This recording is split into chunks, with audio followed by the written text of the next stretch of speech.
મહારાજની આજ્ઞા છે શિક્ષાપત્રીમાં કે અમારા તમામ ગ્રસ્ત આશ્રિતોએ એકાદશી આદિક વ્રતો કર્યા હોય એનું ઉદ્યાપન ઉજવણું કરવું આપણા વ્રતની પૂર્તિ કરવાના અંગભૂત આ એક વિધિ હોય છે. ઉજવણું તીર્થધામમાં થાય તો એ બહુ જ સારું ગણાય. જ્યાં ભગવાનના કોક વાલા સત્પુરુષ અને ભગવાનનું સ્વરૂપ બિરાજમાન હોય એવા મંદિરમાં થાય તો એ સર્વોપરી કહેવાય.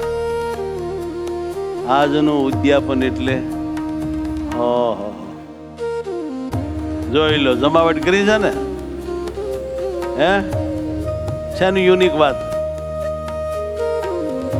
આ રીતે બધાએ પૂજા કરી. આ હા કેટલા ફાવ્યા બધા.